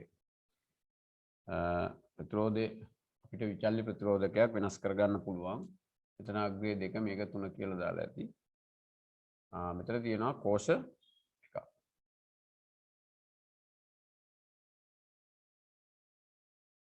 මෙන්න මේ විදිහට මේ පැත්ත ධන මේ පැත්ත ඍණ මෙතනත් 3යි වෝල්ට්. හරි? එතකොට මේක පුතේ S1 කියන ස්විච්ය මේක S2 කියන ස්විච්ය. ඔන්න ඔය විදිහටයි ඔය වර්ධක ක්‍රියාව ආදර්ශනය කරන පරිපථ සටහන තියෙන්නේ. හරි? වර්ධක ක්‍රියාව ආදර්ශනය කරන පරිපථ සටහන.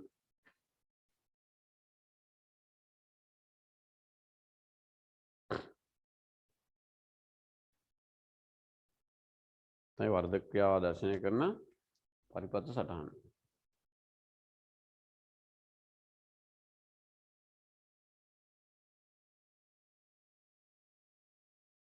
හරිද? මේක අඳගන්න ටියුට් එක නැති අය අනිත් අයට මේක මම දීලා තියෙන්නේ.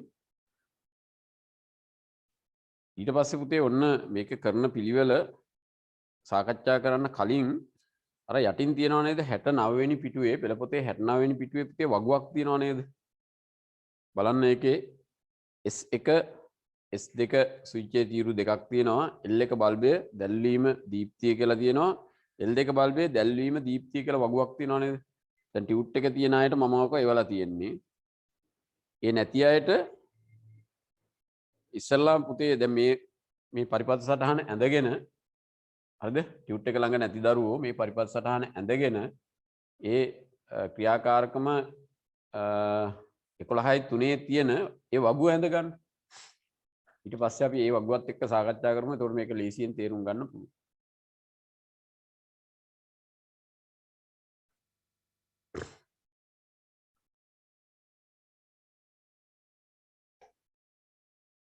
අද පුතේ කැඩි කැඩි ඇහෙන ප්‍රශ්න ආවේ නෑ නේද? ඔයාලට දිගටම පැහැදිලිව ඇහුණා නේද? ඒකටවත් උත්තරයක් දෙන්න. මම දැන් අර ආපෞසරයක් කර ඔන්ලයින් භාවිතය අඩුවීමත් එක්ක සිග්නල් ප්‍රශ්න විසඳලා තියෙන්නේ. බලමු අපි නේද? හරි. ඉතින් වගුව ඇඳලා ඉවරලා කියන්න මට ඉවරයි කියලා නැත්තම් මැසේජ් එකක්වත් දාන්න ඉවරයි කියලා. නැත්තම් මම බලාගෙන ඉන්නවා වැඩ කරන්නේ නැහැ. තව අපිට පොඩි කාලයයි තියෙන්නේ. මම හිතන්නේ මේ වගුව සම්පූර්ණ කරලා අද නවත්තන්න වෙනවා. දැනටම 4ට කිට්ටුයි. මට 4ටම නවත්තන්න වෙනවා අද. ඉස්සරහා ගෙදර මල ගෙදරකුත් තියෙනවා. සහ මට තා යාළුවෙක්ගේ මල ගෙදරක යන්නත් තියෙනවා. ඊයේ වාලගේ පන්තියේ හින්දා මගේ අනිත් යාළුවෝ ටිකේ මල ගෙදර ගියා. මම ගියේ නෑ. ඊයේ රෑ වාලගේ පන්තියේ හින්දා. දැන් ඒ නිසා මම තනියෙන් අද යන්න වෙනවා. කෙවින් හරි නේද? කෙවින් බාලසූරිය දැන් නම් තඩි වෙලා ඇති නේ. උස ගිහිල්ලා තඩි වෙලා ඇති නේද මේ දවස්වල? ගෙදර ඉඳලා කාලා හරි. පුතේ අපි එහෙනම් බලමු. ඔන්න ඒ වගුවේ තියෙන්නේ මම ටියුට් එකේ නම් ඔයාලට ඒ වගුව සම්පූර්ණ කරලා ඉවලා තියෙන්නේ. හරිද? පෙළපොතේ තියෙන වගුව හොඳට බලන්නකෝ. ඔන්න මේ ක්‍රියාකාරකමේ ස්රෝම කරන්නේ S1 විවෘතයි. ඔන්න S1 මේ විදිහට පුතේ. දැන් විවෘතයිනේ මේක. S1 විවෘතයි. S2ත් විවෘතයි. ඒ කියන්නේ මේ රූප සටහනේ තියෙන විදිහට. දැන් L1 බල්බය දැල්වීම දැල් වෙන්නේ නැහැ. දැල් වෙන්නේ නැත්නම් දීප්තියක් තියෙන විදියක් නැහැනේ. ඊළඟට L2 බල්බය ඒකත් දැල් වෙන්නේ නැහැ කතරයක් තියෙන්නේ. දීප්තිය නැහැ ඉරි කෑල්ලක්. එහෙනම් ඔයාලත් ඒ විදිහටම ඔන්න මේ ස්විච් දෙකම විවෘතව තියද්දී L1 දැල් වෙන්නේ නැහැ. ඒ කියන්නේ දීප්තියකුත් නැහැ. L2 දැල් වෙන්නේ නැහැ. දීප්තියකුත් නැහැ. ඒක පැහැදිලි නේද? ඒ කියන්නේ පුතේ මෙන්න මේ තියෙන විදිහට. පරිපතේ මේ තියෙන විදිහට ඔය එක බල්බයක්වත් දැල් වෙන්නේ නැහැ. ස්විච් දෙකම විවෘතයි. කොහෙවත් ධාරාව ගලන්න විදියක් නැහැනේ. එහෙනම් මේක දැල් වෙන්නේ නැහැ. දැල් වෙන්නේ නැත්නම් දීප්තියක් එන්න විදියකුත් නැහැ. මෙයා දැල් වෙන්නේ නැහැ. ඒ කියන්නේ දීප්තියක් එන්න විදියකුත් නැත. ඊළඟ පුතේ ඔන්න දෙවෙනි අවස්ථාව S1 සංවෘතයි. S1 කියන්නේ මෙයානේ. අන්න දැන් මෙයා සංවෘතයි. අපි සංවෘත එකක් අඳින්නේ මෙහෙමනේ. ඔන්න මෙයා සංවෘතයි. S1 සංවෘතයි. S2 විවෘතයි. S2 මෙහෙමමයි තියෙන්නේ. දැන් බලන්න. දැල්වීම මොකද වෙන්නේ? දැල්වීම මෙයා දැල් වෙනවා. L1 දැල් වෙනවා. එතන දාගන්නකො හරියක්. L1 දැල් වෙනවා. හැබැයි දීප්තිය අඩුයි. දීප්තිය අඩුයි කියලා ලියාගන්න. ඔන්න දෙවෙනි පියවරේදී මේ විදියට S1 සංවෘත කරලා S2 විවෘතව තියද්දි. පුතේ මෙයා සංවෘතයි දැන් මෙයා විවෘතයි. එතකොට L1 දැල් වෙනවා දීප්තිය අඩුයි. හැබැයි L2 දැල් වෙන්නේ නැහැ දීප්තියක් නැහැ. ඉරි කෑල්ලක්. පැහැදිලිද? ඔන්න දැන් එනවා අපි තුන්වෙනි පියවරට. පුතේ තුන්වෙනි පියවරේදී කරන්නේ S1 විවෘතයි. ඕම් මෙයා විවෘතයි. ඊළඟදී S2 සංවෘතයි. මෙයා සංවෘතයි. මෙයා සංවෘතයි දැන්. දැන් මොකද වෙන්නේ? මෙයා දැල් වෙනවද? මෙයාගේ දැල්වීම නැත කතරයක්. දැල් වෙන්නේ නැත්නම් දීප්තියක් තියනවද? දීප්තියක් නැහැ. නේද? ඊළඟදී මෙයා දැල් වෙනවද? අන්න මේ පරිපතේ ධාරාවක් ගලන්නේ නැහැ කියන්නේ කුඩා හෝ ධාරාවක් ගලන්නේ නැහැ කියන්නේ පුතේ මේ පරිපතේ ධාරාවක් ගලන්නේ නැහැ. එතකොට මෙතනදී මෙයා මේ පරිපතේට කියන්නේ ප්‍රධානය කියලා මේකට කියන්නේ ප්‍රතිදානය කියලා. හරිද? ප්‍රධානයයි ප්‍රතිදානයයි කියලා. එහෙනම් මේ වෙලාවේදී L2 දැල් වෙන්නෙත් නැහැ දීප්තියක් නැහැ. මෙයා සංවෘත දැන් අපිට හිතනවානේ මෙයා සංවෘත නිසා මෙහෙම පරිපතේ ඕම ධාරාවක් කොහොම එයි කියලා. නමුත් එහෙම එන්නේ නැහැ. මෙයා දැල් වෙන්නෙත් නැහැ. ඒ කියන්නේ දීප්තිය නැහැ. මොන තුන්වෙනි පියවර. දැන් හතරවෙනි පියවර. ඔන්න පුතේ මෙයත් සංවෘතයි. දැන් මෙයත් අපි ඔන් කරලා තියෙන්නේ. මෙයත් අපි ඔන් කරලා තියෙන්නේ. ඒ කියන්නේ ධාරාව ගලනවා. දැන් මොකද වෙන්නේ? මෙයා දැල් වෙනවා දීප්තිය අඩුයි. ඔන්න L එකට දාන්න හරියක් දැල් වෙනවා දීප්තිය අඩුයි කියලා ලියන්න. L2 මෙයාත් දැල් වෙනවා. දැන් මේ දෙන්නම දැල් වෙනවා. මේකේ දීප්තිය අඩුයි. දීප්තිය අඩුයි. දැන් මෙතන දීප්තිය මොකද වෙන්නේ? මෙතන දීප්තිය වැඩි. මෙයා දැල් වෙනවා දීප්තිය වැඩි. එහෙනම් පුතේ ඔන්න මේ ඔය පරිපතයට අනුව S1ත් සංවෘතව තිබිලා S2ත් සංවෘත අවස්ථාවේදී L1 දැල් වෙනවා හැබැයි දීප්තිය අඩුයි. L2 දැල් වෙනවා අන්න ඒ වෙලාවේ දීප්තිය වැඩි. මෙන්න මේ පරිපතයට කියන්න පුතේ ප්‍රධානය කියලා. මෙන්න මේ පරිපත කොටසට කියන්නේ ප්‍රතිදානය කියලා. ඔයගොල්ලෝ ඇතුලෙන් ලියාගන්න රතු පෑනේ. මේකට කියනවා ප්‍රධානය කියලා මේකට කියනවා ප්‍රතිදානය කියලා. එතකොට මේ ප්‍රධාන පරිපතේ කුඩා හෝ ධාරාවක් ගලනකොට ප්‍රතිදාන පරිපතේ ඊට විශාල ධාරාවක් ගලනවා. ඒ නිසා තමයි මේකේ දීප්තිය වැඩි වෙන්නේ. නැත්නම් මේකෙත් කෝෂ සම්බන්ධ කරලා තියෙන 3 වෝල්ට්. මෙතනත් 3 වෝල්ට්. දෙකේ දීප්තිය සමාන වෙන්න එපායි. මේකේ දීප්තිය අඩුයි. මේකේ දීප්තිය වැඩි. එහෙනම් අන්නේ වැඩේ කරන්නේ කවුද? මෙන්න මේ ට්‍රාන්සිස්ටරය. මෙයා එහෙනම් මෙතනින් එන සංඥාව වර්ධනය කරලා වර්ධකයක් විදියට ක්‍රියා කරනවා. ඒ නිසා තමයි මේකේ වැඩි ධාරාවක් ගලන්නේ දීප්තිය වැඩි වෙන්නේ. බල්බේ දීප්තිය වැඩි වෙන්න වැඩි ධාරාවක් ගලන්න එපායි. හරි.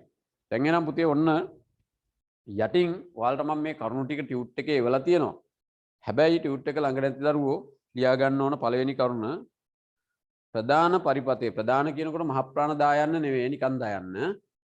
ප්‍රධාන පරිපතේ ධාරාවක් ගලන විට පමණක් ප්‍රධාන පරිපතේ කියන්නේ පුතේ මේක. ප්‍රතිදාන පරිපතේ කියන්නේ මේක. ප්‍රධාන පරිපතේ ධාරාවක් ගලන විට පමණක් ප්‍රතිදාන පරිපතේ ධාරාවක් ගලයි. ප්‍රධාන පරිපතේ ධාරාවක් ගලන විට පමණක් ප්‍රතිදාන පරිපතේ ධාරාවක් ගලයි. ඊළඟ කරුණ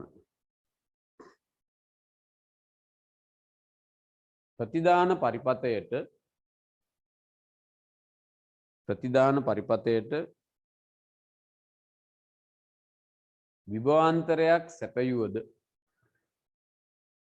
ප්‍රතිදාන පරිපතයට විභවාන්තරයක් සැපයුවද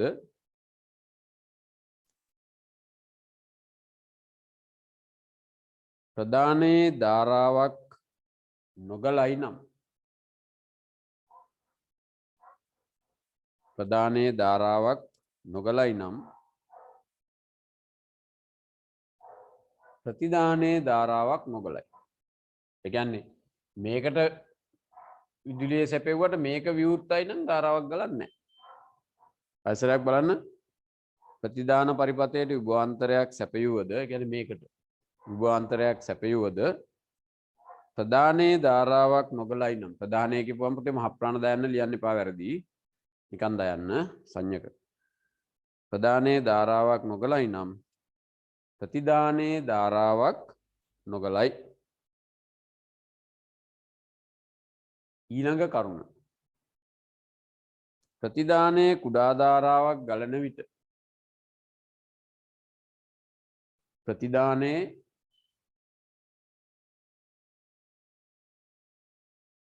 නෙවෙයි පුතේ එතන වෙන්න ඕන ප්‍රදානයේ ප්‍රතිදානය කියන එක වැරදි. ප්‍රදානයේ කුඩා ධාරාවක් ගලන විට වරහන් ඇතුලේ ලියන්න L1 බල්බය අඩු දීප්තියකින් දැල්වෙන විට L1 බල්බය අඩු දීප්තියකින් දැල්වෙන විට L1 බල්බය අඩු දීප්තියකින් දැල්වෙන විට වරහන් වහන්න ප්‍රතිදානයේ විශාල ධාරාවක් ගලයි.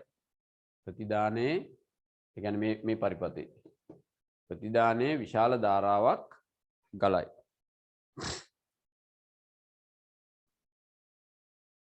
වරහන් ඇතුළේ ලියන්න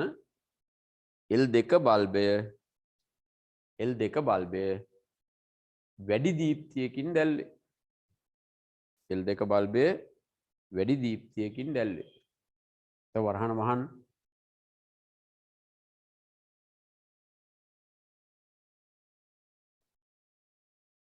වරහන වහල් ලියන්න ප්‍රදානයේ ධාරාව එකට ලියන්න ප්‍රදානයේ ධාරාව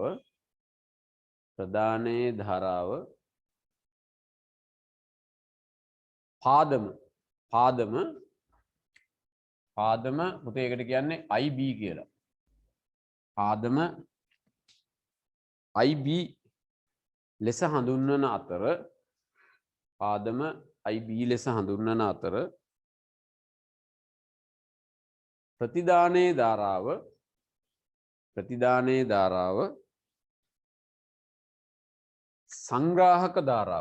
ප්‍රතිදානයේ ධාරාව සංග්‍රාහක ධාරාව ඒකට කියන්නේ පුතේ IC කියලා. සංග්‍රාහක ධාරාව IC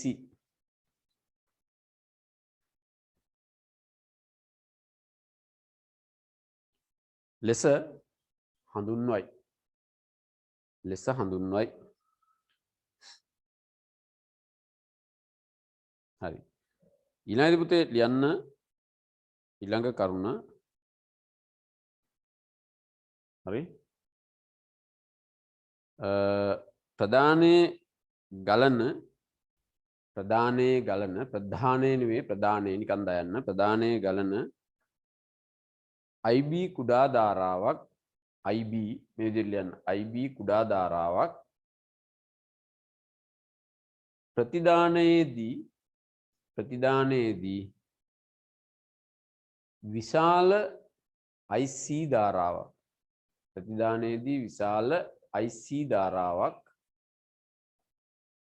බවට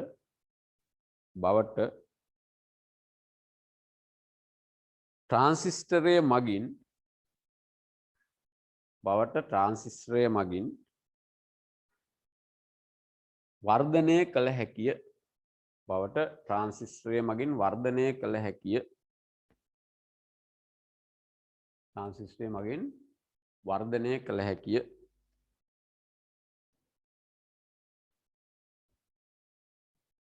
ධාරා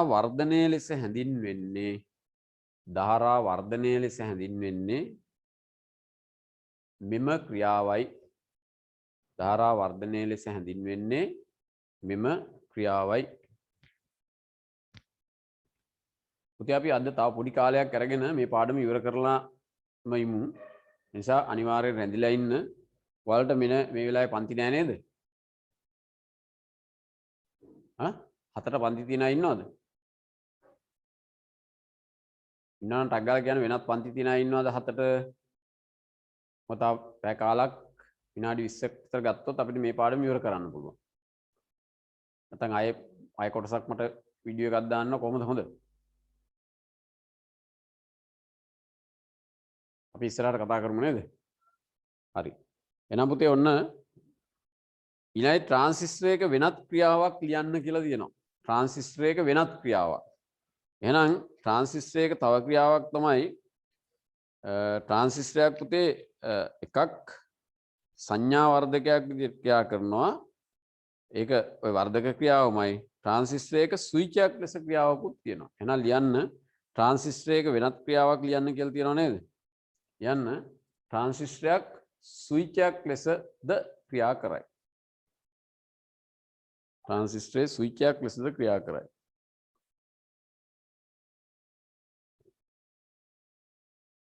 ස්විචයක් ලෙසද ක්‍රියා කරයි.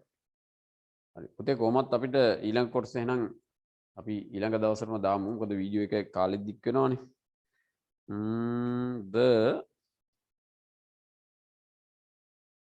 අපි නම් ටියුට් එක ඉවර කරලා මිමුද? ඉවර කරමු. නේද?